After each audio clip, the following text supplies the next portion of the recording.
On this program, but first we begin tonight with a Hannity cable exclusive. Bob Woodward is the author of a brand new book that has all of Washington talking, which is usual practice. It's called The Price of Politics, and it takes you, the reader, behind closed doors into the negotiating rooms of the Capitol and the White House, and it exposes how the president tried but ultimately failed to restore the American economy.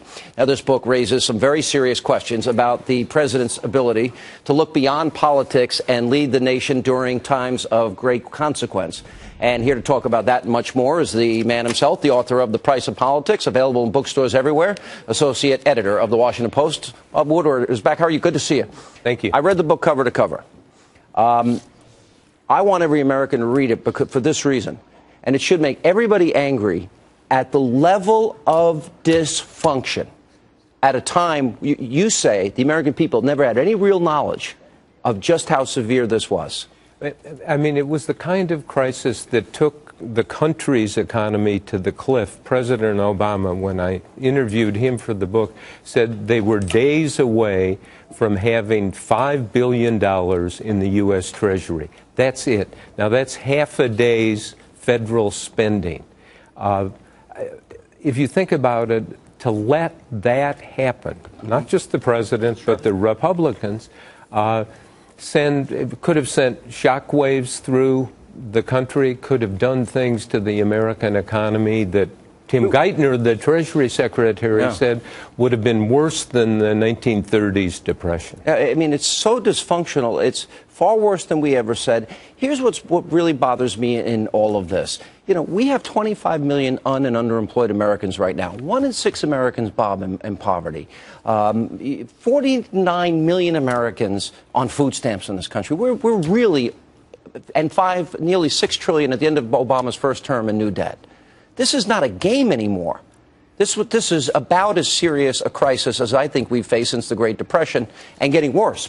And this was last year, and they fixed it by postponing everything. No cuts, no tax increases, no sensible alignment of the federal budget. And so we are going to, in December or January, be back in the same mess.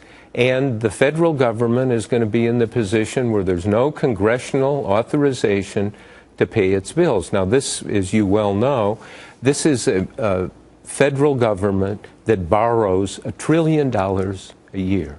We have got, I mean, in the book, as you went through it, it's Tim Geithner, to his credit, who's running around saying, fire, we have got to fix this. We are going to do potentially something that will be indelible and last for generations. It's going to screw up everything. And when you get into the details, you realize that it could have been fixed. That, quite frankly, I think Bill Clinton or Ronald Reagan would have sat down and said, we can't let this happen. Well, you go into detail in the book about that, how Ronald Reagan, remember, I don't know if you mentioned Tip O'Neill, but you talked about his liaisons to Congress. And both he and Bill Clinton on the phone late at night, they had relationships with members of Congress. That's right. Not the case with President Obama. And it's not, you know, the White House was saying, oh, this is something, my conclusion.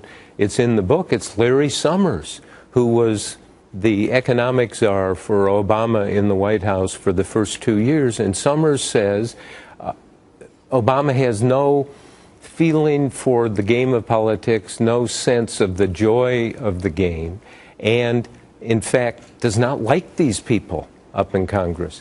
And so he's cut off. He's not got the sort of phone call relationship, personal relationship, where he can call somebody up and say, look, let's do this. Let's do a deal. It's in the larger interest of the whole country. So on the brink, they were going to have, what, $5 billion in the Treasury, which is billion. That's not trillion. $5 billion. So we're basically out of money. Yes, dry. Dry. Done. Finished. All right. So they were right up to the brink here. The president doesn't have a good relationship with Congress. Behind the scenes, you describe him meeting with the Speaker of the House, John Boehner, the Nicorette Merlot cigarette summit, whatever people. Yes, because Boehner said, you know, here Obama is having iced tea and chewing Nicorettes, and of course Boehner's having a Merlot and a cigarette. Right. All right. So, but they're trying to get this deal together, the two of them. To their credit. To their credit. I will agree with that. Yes. To their credit. except I wouldn't have liked it as a conservative, because Boehner was agreeing to do something that the Tea Party would have had a fit about, which is raising, what, $800 billion in taxes, and then Obama comes back and wants $400 billion more at the last minute. Yes, and of course Boehner's argument is that's $800 billion over 10 years in new revenue through tax reform, which of course is what Ronald Reagan did in 1986 and actually lowered the income tax rate down to 28%. It's hard, but it's been done, and it was one way to get out of this. But you're absolutely right. It's the president who comes in and says, oh, we need $400 billion more in some form, or his position is he offered it. Hey, John, please at the last take minute, this. though. Yeah, kind of at the last minute. And when you get into the nitty-gritty details, you wonder, well, why would he do that? He did it because 6 senators came out with a new plan, and David Plouffe, who is the senior political advisor in the White House, the man who was Obama's 2008 campaign manager, says, oh, wait a minute, this is a watershed moment. This will give Boehner more maneuvering room because some Republicans are calling for more revenue, and the congressional liaison in the White House tells the president, look, if you don't do this, you are going to be seen as the weakest president in all of mankind. And in that kind of environment, the president impulsively goes out, endorses the plan, and Boehner is trying to go ahead. You know what infuriated me as all this is going on, as you describe it in the book? The president's fixation on one issue, that this can't come up again before the election.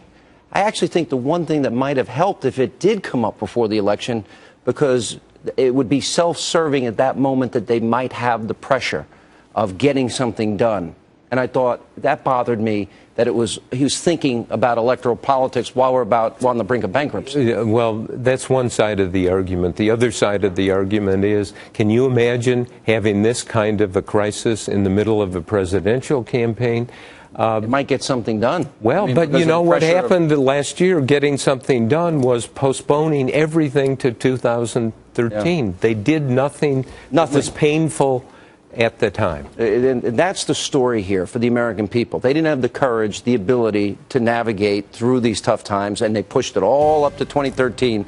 And you know what the CBO is projecting? A very bad year next year. A government-created recession. It's the most predictable economic crisis.